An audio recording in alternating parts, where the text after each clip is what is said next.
Vampiro got hit me up. I'll send you a message. We'll see if we got it working out. I heard a crazy one that, speaking of everybody, Taya maybe being Cobra and Cobra, Marty the Moth. Yeah. I heard he was supposed to be Mil Muertes. Well, yeah. I mean, there was a time in the very beginning of Lucha Underground where we were just trying to get people to agree to even be on the show. Which, believe me, it was hard at first to offer an idea of this TV show that nobody knew anything about or wanted to be a part of to people that were out there was like a hard sell, harder than you would imagine. And I mean, it was a thing like right up to the last minute, figuring out who was going to be certain roles. I mean, I think we finally made our first deal with John maybe a few minutes before he walked out. Wow. Holy And that show had been completely rewritten the night before. Wow. So it was I think we were on like the 18th draft or something at that point.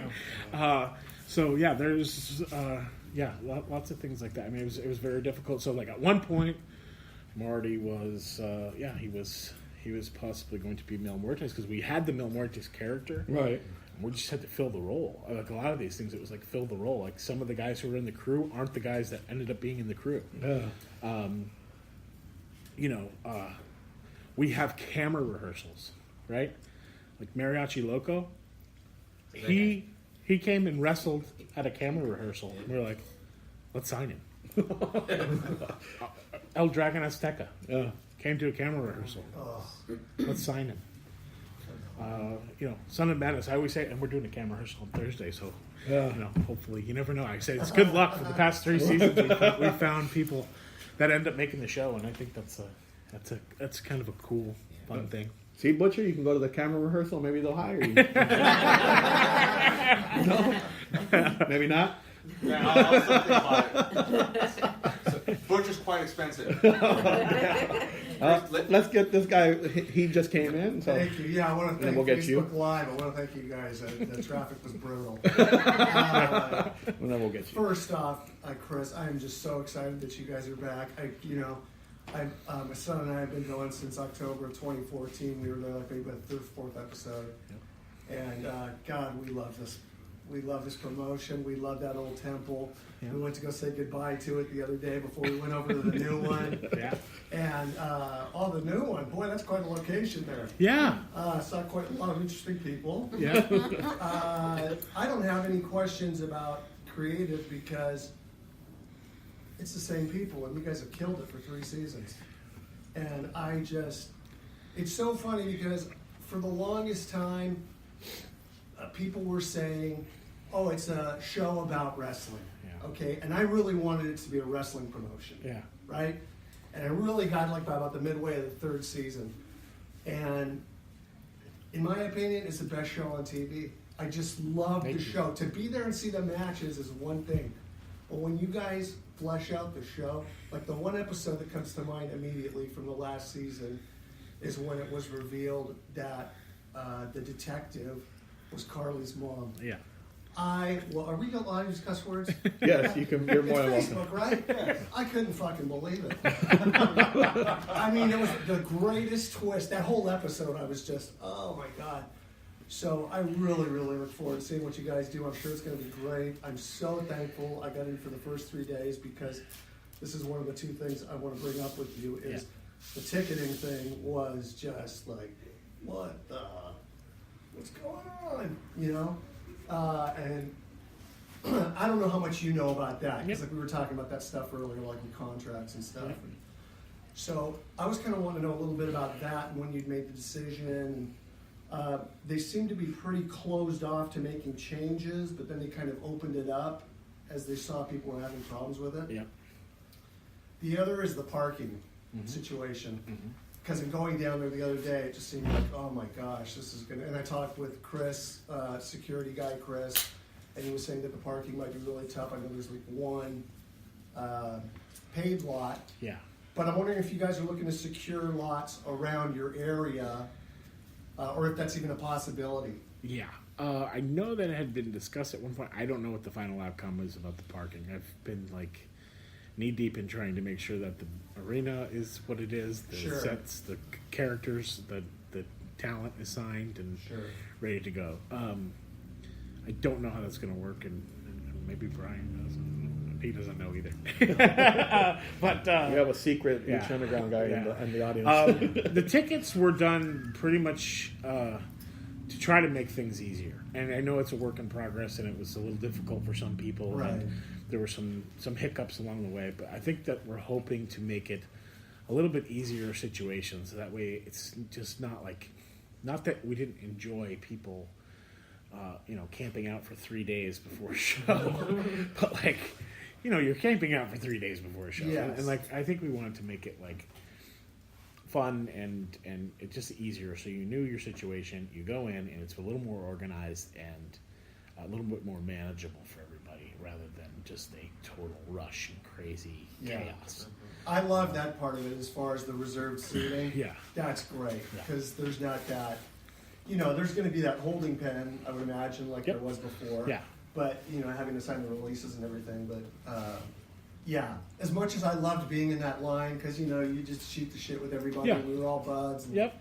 But, yeah, to be there, when you had people, it was Ultima Lucha 3. You had people there at midnight before the show. I mean, yeah, like I would show up Yeah. that morning at like 6 o'clock in the Omar morning. was Sometimes, there, and the whole Rosas clan was there.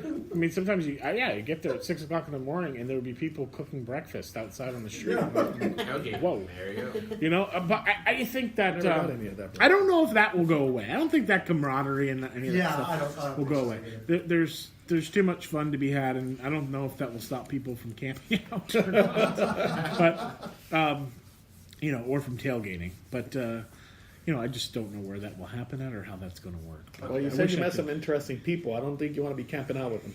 Oh, yes. No, I don't know about that. I heard far too much. And my 16-year-old boy heard way too much. So there too. you go. So, yeah. Speaking of that, though, real quick, running the store here at the Wrestling Guy, one of the questions with the Lucha Underground, a lot of people love the show, but the main question was, before they changed the ticketing system, is a lot of people just couldn't get into the show. Yeah. And a lot of the complaints were that they felt there was a lot of favoritism with the same fans, because they would say they would watch the show and they would see the same faces every week.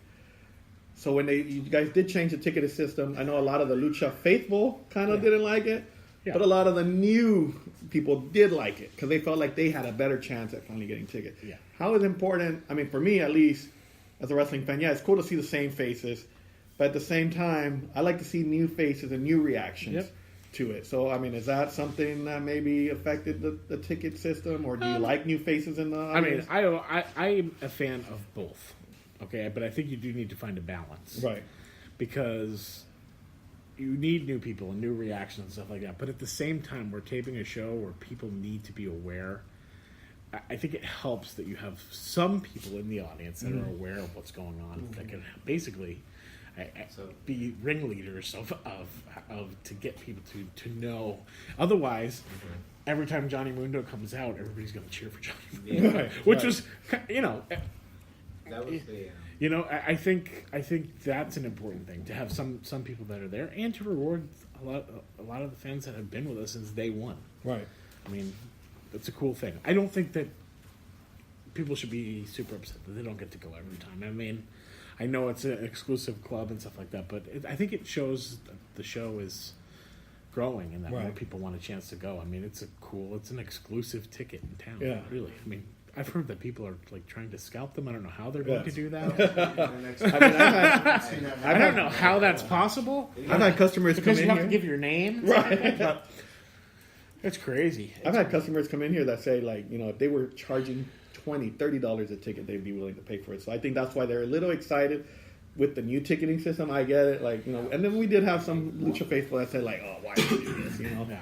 But I agree with you. I think sometimes you need the old expressions, of course, to kind of help the crowd, kind of know Yeah. who's the good guy, who's the bad guy. Plus, it's good that there's new people who have now watched the show that will get a chance to come in and experience what everybody else has been Right. so fortunate enough to, the people who've come a lot have got to experience an awful lot. And I Yeah. think that's kind of a cool thing to. I think we're gonna have a good mixture of both. Yeah. Right.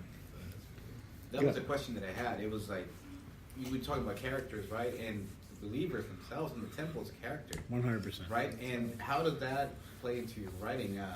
Because knowing that certain matches are going to be going into the crowd. I mean, I guess how much greater control do you have with the wrestlers as well for their planning their matches or doing their thing? Oh yeah, I mean absolutely. it's We like- go through that. because knowing the progression from season 1 until season 3, you see how there it's organic growth of the believers, right? And how crazy it gets, and how you said how if you have those random people that show up every week, you just don't know who's going to be the good guy, who's the bad guy, Yeah.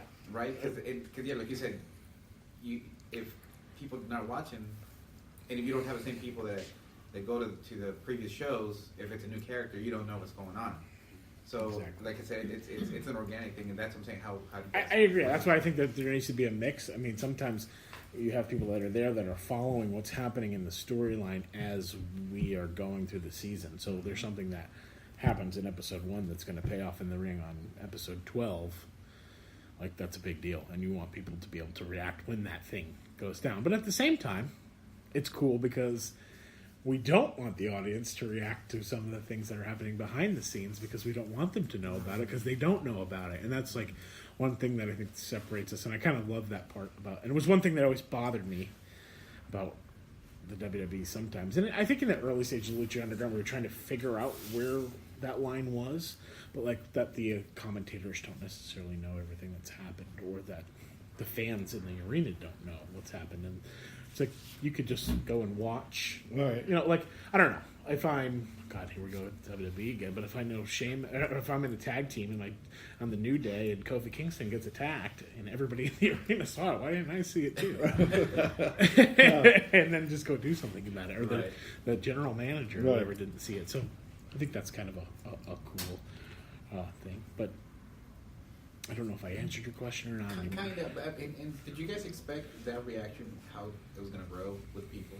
I'm sure we hoped for it. I mean, in season 1, after the 9th episode was taped, I was like, God, I hope this catches on, because who knows if we're going to be back. Right. Because if you remember, because I went through season 1 as well, like I think halfway through, and it blew my mind. Right. Like I was just like, this show is, when is this going to air? Right. The same thing, and the organic camaraderie between the people, like just themselves. Like I could easily start a chant of "Let's go," whatever, right? And then somebody on the side would be like, "No, let's go," the other guy. Yeah. And it's like those ringleaders, but they were all over the place, so it's like it's automatic. It's like there's people catch on right away. I think or something, that the believers and the fans that are in are the most important character of the whole show. They make the arena alive. And that's agree. that's what I Yeah. think is different, is that the building is alive, and Yeah. I think it even starts, and it'll start when you walk into this, like, it's almost like I feel like it's like going on a ride at Disneyland. Like you come in and it's like you feel like you're Yeah, transported goosebumps. somewhere. Yeah. And as you kind of walk through and you see there's a locker room over there, it's like, Yeah. holy crap, this place is real. Like it's Especially when you're in that area outside, Chris, and you look at it and you're like, what the hell? And then you walk through those doors and it's like, whoa, when you guys walk into this freezer, I can't wait. I can't wait. you're gonna feel like you're transported into a freezer with a wrestling arena inside. This could be good for the summer, though. Somebody's going up on a meat hook this season. Quite possibly somewhere. There's definitely beer. I know that. Before I get to your question, I'm just going to ask real quick about the heels and the faces and knowing who to cheer for and all that. Seems to me, though, like the Worldwide Underground. Yeah, Fans like cheering of course. the heels. So, Yeah. they don't get booed anymore like they used to. I think there's a fair share of playing, but I don't think we want to dictate to the Right. fans who to like and who not to. I do think that they behave badly, and it's okay. I mean, my whole life I've always liked the bad guys Yeah. a lot better. They're a lot more interesting, Yeah. and I think people can relate with things like that because people don't aren't good 100% of the time. And when you are, sometimes it's nice to feel through somebody else like what it's like to be